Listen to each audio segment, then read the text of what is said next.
Pessoal, hoje a gente quer trazer uma dica para vocês, né? Uma informação até de alguns fatos que a gente pega também no dia a dia com relação a barulho em suspensão. A gente vai mostrar para vocês aqui um coxim onde ele tem a parte de borracha, mas ele também tem a parte hidráulica.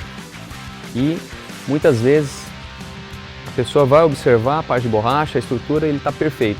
Quando você começa a prestar bem atenção, que ele está todo marcado, isso é o óleo que vazou de dentro do coxim. E isso traz um barulho que muitas vezes é difícil de identificar. Já tivemos casos aqui de clientes que foram trocar pneu e tinham um barulho na suspensão, foram fazer alguma outra revisão, aí trocaram o amortecedor, trocaram várias coisas e o barulho persistiu.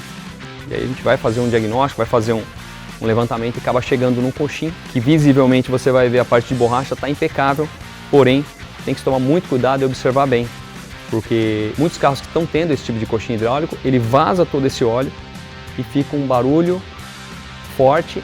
Você pensa que está na suspensão e muitas vezes está na fixação do motor. Pode ser o coxim de câmbio, o coxim de motor. E o diagnóstico é bastante chato para você descobrir isso. Então muitas vezes você tem que estar atento na visualização, né? Tem que estar bem informado com essas coisas. Então é uma dica que a gente deixa para você. Às vezes o carro está com barulho na suspensão, você chega, né?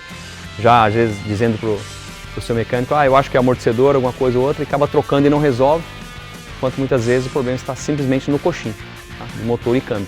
Esses coxins hidráulicos têm apresentado bastante vazamento, bastante problema e o que eu digo, né, o diagnóstico é um pouquinho mais chato.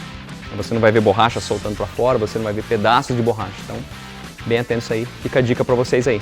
Bom, grande abraço e muito obrigado aí pelo prestígio.